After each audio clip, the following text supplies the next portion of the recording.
Hello Internet, I am InsaneLayne, and at long last, it is the final season of Game of Thrones. Woohoo! We have been waiting so long for this. If you're wondering why I'm holding the mic, it's because the mic stand is broken. Also, I apologize for the general color of the place. I was planning to have a proper recording setup, but that hasn't happened yet. It will. But Game of Thrones, we've waited so long for this. It's been over a year since last season, 7 seasons in the making, now season 8, which is going to be a whole 6 episodes. The final episode, episode 6, the series finale, is airing tonight. I have not seen any of the previous episodes. I was planning to review them week by week as they came out. Again, life got away from me, but I am marathoning my way through them tonight and tomorrow. I probably will not get a review posted of the finale tonight because it's on quite late. But tomorrow's a holiday, so I got all day to do that. So let's just dive right in. We're back.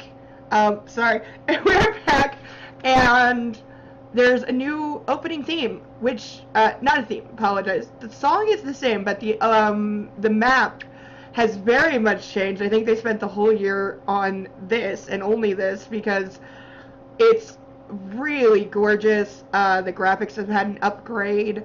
There's new locations, and the one thing that caught me right away was the perspective has changed. We're usually soaring over the map with this big aerial view of everything, and that's not what we have here. You're very much on the ground, like you're walking through the 7 kingdoms, and it's really immersive. I really liked that. And it kind of provided a bit of nostalgia and a bit of a recap, because it showed here's where we've been, the wall has fallen, the path from Winterfell to King's Landing. It was just really good. I love the tiles flipping, like walking. It was just really well done. On the whole, I don't usually approve of like changing what works, especially in a show like this. Definitely a risk to change the camera angle. Obviously the map always updates to the current state of Westeros, so it really was good to see the wall like that. But at the same time, we didn't see as much as usual because there's a lot of passing through doorways and being directly on the ground. And on the whole, though, I do hope they go back in the next episode to the usual format of the opening. I kind of don't think they will, but it's all right. You know, like I said, it's very nice. Okay, so I've got notes. That's what I'm looking at. There's been, of course, endless theory about this show and speculation. Who's going to wind up with who's going to ultimately be on the Iron Throne. I would really say the show has had more speculation and theories than, like, X-Files at the height of the 90s. So hopefully we're getting some answers now. We start off with Jon and Daenerys, and I love the coat that she's wearing. I also love the not so subtle, you know, they're literally black and white, but maybe we've got the colors reversed because Dany's done some questionable things, and you know, she's getting a bit of an attitude, and Jon's supposed to be the White Knight, so I like that play. And again, great coat, great costume. Everyone's costumes look really good. You know, the hair is on point. Dany's got like a million braids that are somehow attached to the back of her head. I'm not quite sure how she's doing that. So they're walking through Winterfell, and everyone's staring at Dany because she's the foreign queen, and, you know, they elected Jon as King of the North, and then he goes and bends the knee to her and makes her queen of all of Winterfell and all of the houses that swore to Jon, specifically to fight Daenerys. That was certainly a possibility when they did it. He goes and basically, you know, they're wondering if he's leading with his dick. Because, you know, he's supposed to be King of the North, and he brings back this foreign queen who's very pretty and says he's bent the knee to her, and she's Queen of Winterfell now. People are not happy about this, and we have heard before that Northerners don't like outsiders. They don't like anyone who's not from the North. They've also apparently never seen anyone who isn't white, which I really don't think the show needed that little moment of, like, racial commentary where they just, it's literally the only time Grey Worm and, I'm failing on her name, I'm sorry, the very pretty girl that's with Grey Worm, I forget your name, sorry, But that is the only shot of them in the entire episode, which is not uncommon in Game of Thrones. There are a lot of characters. We don't see them all every episode, which is perfectly fine. But it was odd, because it was like, oh, look at the white people staring at the black people, and they don't trust the black people, and everything's so different. Game of Thrones is not a show I associate with a huge amount of racism. Because generally the characters in Game of Thrones will kill each other for any reason. It doesn't matter what color somebody is. It might matter slightly what kingdom they're from, but that's pretty much as close to racist as it gets. So I thought that was a very odd choice to single out two of the black characters and make that point so in your face. That was a little odd. What else have we got? Bran is there, Sansa's there, Arya is there, and she actually goes out to meet Jon. She's like standing on the sidelines, and he doesn't even notice her, and she has this really sad moment of like being really like sad that he didn't notice her, and it was just like, oh, that's why we love Arya. That's why we love Arya. That's why she's great, because she can like be completely tough and cold and completely heartless and ready to slit somebody's throat, and often does. But at the same time, there's still a little bit of that little girl in there, and she just, in that moment, she just wanted her brother to see her and, like, give her a hug. They do get to that, which is good. Daenerys and Sansa are perfect. They hate each other.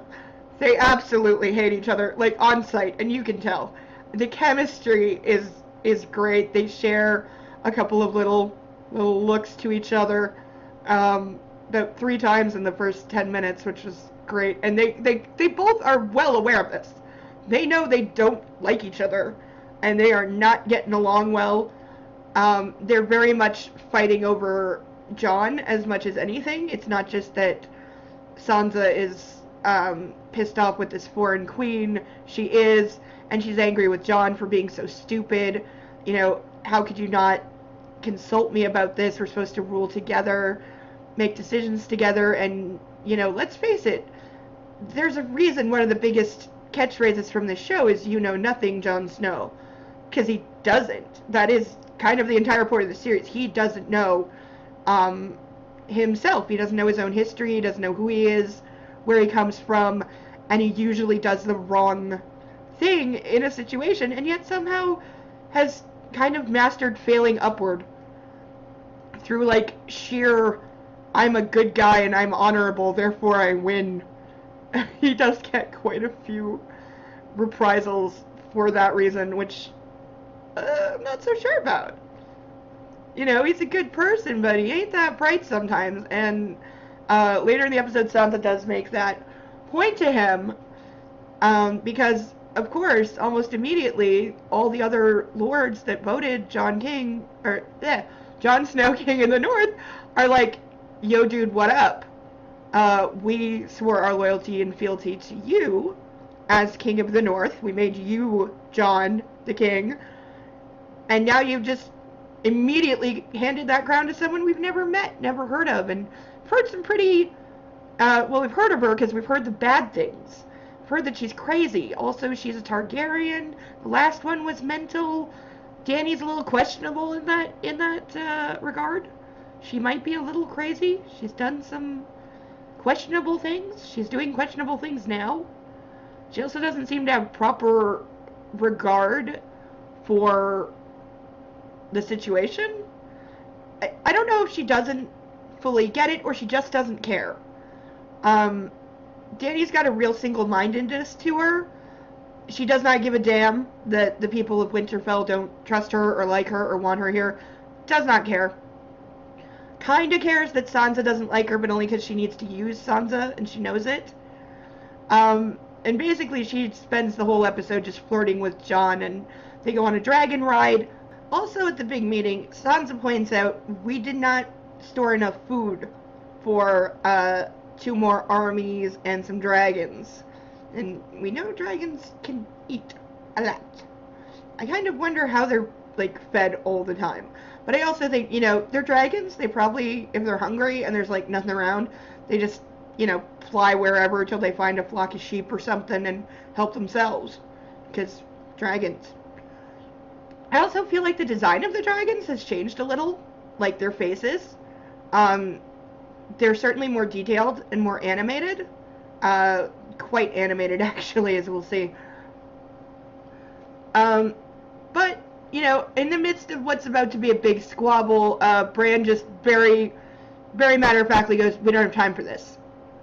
Though, why is unclear, and really, Bran just spends the whole episode sitting in the middle of Winterfell waiting. So, I'm not sure what he doesn't have time for. But, you know, in general, he probably means, you know, the time for the infighting has to stop because there's a bigger threat now, and it's literally on our doorstep, so we better get our shit together. Which they most certainly have not. Sansa and Tyrion meet up. This whole episode is characters who haven't seen each other in a long time reconnecting, and it's very much tying up some of those loose ends. I think really the whole season is going to be one big finale. Like, if you played the whole thing as a movie, it would work. I don't think there's going to be a lot of time jumping between episodes because everything is very current and very now, and it's all coming together. Tyrion and Sansa are nice. Sansa gets in a bit of a jab at, you know, she's not sorry Joffrey's dead, but hey, sorry I ran off and made it look like you killed him, or that I killed him, and then I wasn't there to explain, and, you know, you almost died. I don't think Sansa really knows what happened to Tyrion, but a recurring theme in this episode is two characters who have not seen each other in a while. When they meet, they both acknowledge, you know, whatever was, but we're both still alive, and we're still here. I think at least 3 times a set of characters meeting after a long time acknowledge the fact that they haven't seen each other in years, but hey, we're both still alive. So that seems to be an underlining theme of the episode, is this is who is left. Think of all the people that have died, all the characters that are gone. This is who's left now, and even if they hate each other or they parted on bad terms, I love that when the Hound says to Arya, you left me for dead, she says, I robbed you first. And it's just perfect, and he totally takes it. He knows that's what she's like, and he admits, like, a begrudging respect for Arya, and I think he's always had that. He just couldn't admit it, and, you know, and she wouldn't believe him if he did. So they have a very short exchange, but it's appropriate for the characters, and, you know, yeah, we're both here, and we're gonna have to tolerate each other. That's kind of the theme of everybody. Like, everybody in Winterfell is not happy with everybody else in Winterfell right now. But, you know, they have to stand together or they're all gonna die. Most of them are probably gonna die anyway. Then we see Cersei. Because the ships have returned with guy whose name I couldn't remember for the entire episode, so I just called him Drunk Idiot. He's bringing the Iron Fleet. Also Yara, who is his prisoner, and very pissed off. He acts like a jerk. But he's brought the Iron Fleet and a guy dressed in gold, who I don't think we'd seen before. But he's there, and he's feeling himself. This guy puts the cock in cock of the walk, and he immediately wants to put his cock in something else. Cersei, and she quite rightly says, you know, you're a drunken fool who I'm using because I need armies. And he's right in the throne room, clearly trying to get in her pants, and she's very offended, as she should be. And she even says to him, you want a whore, go buy one. You want a queen, you have to earn it. And he points out, hey, I just brought you, like, a whole army, and this guy dressed in gold. You know, that's worth something, isn't it? And she walks away, and I don't like this. I hated this moment. I wanted her to keep walking and maybe have the Hound, like, or not the Hound, have the Mountain, like, growl at him, because that's appropriate. That's my Cersei.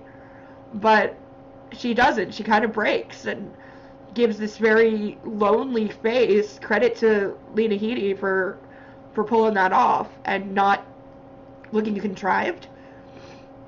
She very much just looks lonely and kind of heartbroken, and this drunk idiot is pretty much her only real friend in the world right now. Not that she thinks of him as a friend, but it's the only person that I guess she kind of can be a little bit herself around. You know, she's queen, she's trying to run King's Landing, she's got the mountain, she's got the maester guy, but she doesn't, you know, her brother is gone, Jaime is gone, and she's probably never going to see him again. Which really sucks for her, and I think she's kind of grieving him already, because she doesn't think he's going to come through alive or that they'll be together again. They've parted ways permanently. I suppose the loneliness and the fact that Cersei finds this guy kind of entertaining in like a rapscallion Han Solo kind of way. I guess that's why he's still alive, because I kept thinking, why doesn't Cersei just kill this guy and put Yara in charge of the Iron Fleet? Because I'm sure Yara would be happy to swear fealty to her for her life. Well, maybe not. I can't remember the entire history of the Iron Thrones and the Lannisters and why they hate each other right now, but it ain't gonna matter soon, and let's not pretend that enemies have never become allies in this show. So I was kind of hoping that would happen, just because the drunk idiot character has always annoyed me. We've had multiple little close-ups of Bran, which is kind of disconcerting. They're going really heavy with the Bran imagery, so I think he's going to be very central to the final season, which of course they've always set him up to be, but then the series has forgotten that he exists like many times. There was an entire season where he wasn't seen, okay? I don't even remember what happened to his little brother. Is he dead? Is he somewhere? I don't know. I don't care. And I really don't care about Bran. I'm sorry. The character has annoyed me for a long time. It's very boring. He hasn't done anything this entire series other than get pushed out a window in the beginning. Skipping ahead a bit, he does finally see Jaime. I guess that's who he's waiting for. That's who he's sitting in the middle of Winterfell for days waiting for, because Jaime has arrived. And it took me a minute to recognize Jaime. The hair is shorter. They definitely piled some gray in there. So he looks like he's had a rough trip. He arrives, him and Bran share a look, and that's the episode closeout. So a little bit of a full circle there, of kind of that's where it all started with Jaime and Bran in Winterfell. So that was nice. I'm sure next episode, or maybe the one after, they will talk, I suppose, because like I said, they just share a look and that's the end of it. But it isn't Game of Thrones unless we fulfill the TNA quota, which I'm not saying I minded, because they had 3 very hot, very naked girls, or women, I should say. It's Bronn, of course, who's getting laid, but his getting laid is rudely interrupted by Cersei's maester, who would like to hire him, you know, since he's an assassin and all. And Cersei's good enough to have put together a wagon full of gold for him, and gives him a crossbow that it took me a while to recognize. Clearly, Cersei's hiring him to kill someone, and he says something about her brother's betrayal, and I genuinely thought, and I might stand by this, that Cersei was hiring him to kill Jaime, because I still think Jaime should have gotten a spear in the back last season. As he was riding away, I fully expected a spear to come down and stab him in the back and kill him, because Cersei and the Mountain were standing at the top of the castle watching him ride away, and I expected Jaime to die that way, and I think that would have been a good end for his character. I really do. I really think Cersei's the only one who really can kill him, and so that would have been nice. And then he definitely drowned. I maintain he drowned in that episode with the dragon and Bronn pulling him out. That was some BS. Jaime is dead at least twice now. So I thought that, yeah, she's taken out a hit on Jaime, but it would appear the hit is on Tyrion, because I remember now that's the crossbow that Tyrion killed their father with. And Cersei's always been kind of mad about that, though I'm not, like, entirely sure why, because she has all the power now, she has all the money, but also the responsibility, and maybe not having her father to guide her, and he was very much the manipulator, and let's not forget, he had been lying to his children about the Lannister fortunes, because they're actually broke, all their money is borrowed, and now she's in, she's in trouble, because she owes all this money, and she has to fight a war, and basically it's hard being queen. Okay, so 2 main things left in the episode. We get our mandatory dragon porn, because, seriously, you can't have Game of Thrones without having dragons. And like I said, the dragons have gotten a bit of an upgrade. They're more detailed, they're designed, we see their faces quite fully. These are full-grown dragons now, they got lots of spikes. I gotta say, it's a little too much for me. I liked the smoother face without all the scales almost like standing up. It was, it's very nice, very well done. I appreciate the effort, but it's just not my style of dragon anymore. Excuse me, I have hiccups. And then the other thing is, I don't know who decided this, and I don't know, I'm really torn on the Jon Snow riding the dragon scene, because Game of Thrones is not where I go for comedy, and it's very slapsticky, and I didn't like that at all, because that's just not the kind of comedy that Game of Thrones does. I expect them to do, like, high comedy, or sarcasm, or a good sharp quip. Not slapstick, not this buffoon falling down nonsense. They almost have a good line when Daenerys is like encouraging him to ride it, and he's like, what if it doesn't want me to? And she's like, well, then it's been good to know ya. The problem is his delivery is not good. It's too weak. And really, Jon Snow is very different. Like, he just seems like a bumbling, love-struck fool now. The grandeur of the character I'm not really seeing. And maybe that's the truth of it. Maybe he is just a fool, and he's gonna, Daenerys is gonna stab him in the back in the end and take the throne, or he's gonna do that to her. I don't know. There's some conflict coming between the two of them. That's for sure. Sam is certainly in there too, but we'll get to that in a second, because I have to finish about the dragons. It is very cool to see them flying around on the dragons, except the editing is shit. It's not good. Okay, it's cool to see them on the dragons, but instead of getting the sweeping aerial, landscape shots that I missed from the opening titles, it's intercut, like, so badly. Yes, they're flying around, and it should be grand and epic and soaring. This should be the big climactic moment with the big music. Finally, we have Daenerys and Jon Snow riding dragons. We've been waiting for this. It should be awesome. It's not awesome. Even the music lets it down. Like, where's the epic score? Where's the theme song?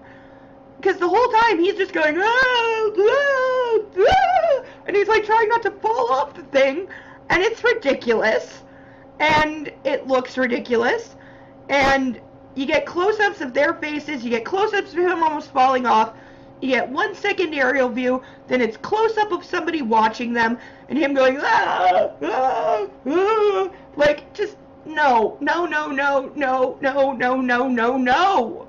This should feel epic. This should feel 7 seasons of earned, and it doesn't. It just feels cheap and bad comedy, and just, wow, did you miss the mark of what that moment, Jon Snow finally riding a dragon, what that moment really needed to be. They missed it, and they blew it. And then the two of them wind up by some waterfalls that are somehow not frozen, because Westeros physics, I guess. And then to keep warm, they decide to have sex in the snow. And one of the dragons looks at Jon like it's jealous of him, like that Daenerys is giving him attention. You know, like the way a dog gets jealous if you pet another dog. So I kind of think the dragon wants to eat Jon Snow, which again would be a good way for him to die. Then we have, apparently they do come back because Jon is down in the tunnels, and Jorah takes Daenerys to meet Sam because Daenerys had said she wanted to meet the man that cured Jorah, and that was Sam. So they meet, and it's nice, and she says, you know, I'll give you anything, you know, I'm queen now, I can give you whatever you want. Being Sam, he asked for a pardon for stealing the books and for taking the family sword, even though it would have been his. But this is where the awkward in the room comes up because Daenerys kind of killed Sam's father and brother, and he didn't know that, and she winds up having to tell him because it just kind of comes out. And I'm looking at Jorah the whole time going, dude, you knew all this. You are the one person in the room that knew both sides of this. You knew, I don't know, did he ever know that it was Sam Tully? Did he know? I think he did. I'm saying he did. I think he knew Sam was Sam Tully. I think he knew his last name. He certainly knew about the executions, I think. I think he was around. I don't know. Maybe I'm completely wrong, but no, I'm sticking with it. Jorah knows, so, like, why would he not have said something to Daenerys, like, before? Like, by the way, you killed this guy's family? That's assuming he did know, and I think that he did. So that gets awkward in a hurry, because Sam, real credit to the actor, he does an amazing job. He's fighting back the tears. At first he thinks only his father is dead, and then he thinks, oh, well, things will be better now because my brother's in charge and my brother loves me. He's great. I can go home. Daenerys has to say, no, I killed your brother too. And then Sam has to leave. He goes outside, and Sam makes his way to the crypts where Jon Snow is. And Sam is pissed. He's like, do you know what your foreign queen did? She killed my family. You know, they're glad to see each other, but then there's that. And Jon basically, you know, says, I'm sorry. I don't even think he says sorry.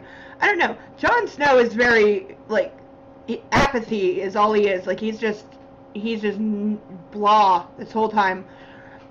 And it's like he doesn't really care. He doesn't want to be in charge. He doesn't want the responsibility. He even says, I never wanted to be king, which is largely why the first opportunity he had, he passed the crown to someone else.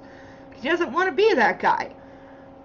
But bombshell, after 7 seasons, Sam finally tells him who he really is. He is the son of Aegar Targaryen. He is the rightful heir to the Seven Kingdoms and the Iron Throne.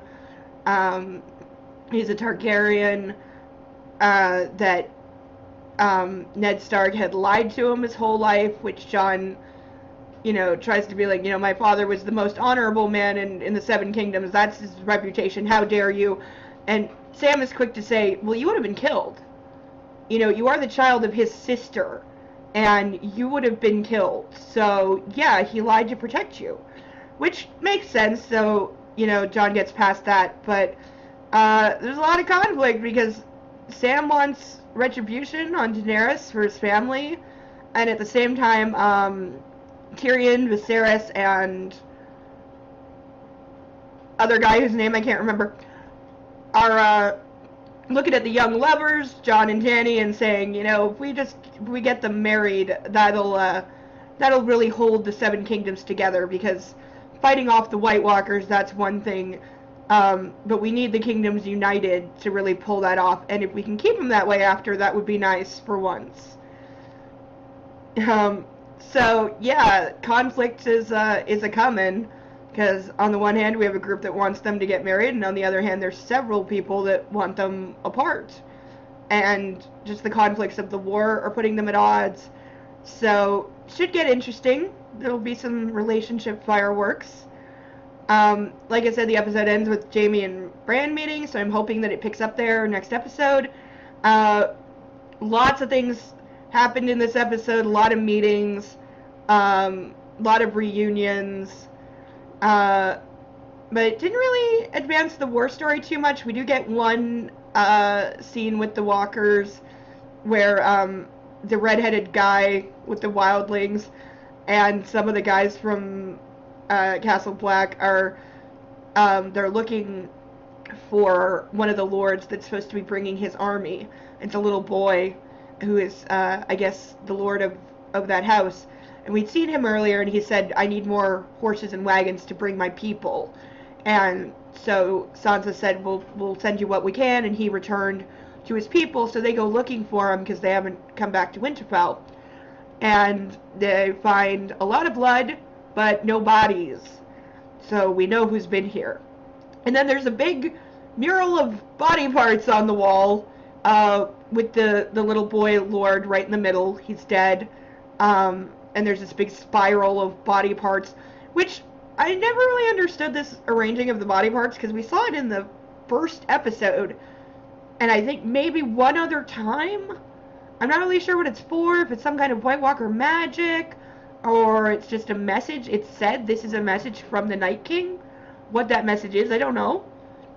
But of course, just for the mandatory scare, the dead boy is not quite dead. He's a walker, and he tries to stab red-haired guy. He of course doesn't. They set the whole thing on fire. There's a really great sound effect, and that does it. That does it for episode 1, season 8, Game of Thrones, Winterfell. That's my take on it. Hope you enjoyed. Episode 2 soon. Until then, I am InsaneLayne. Bye!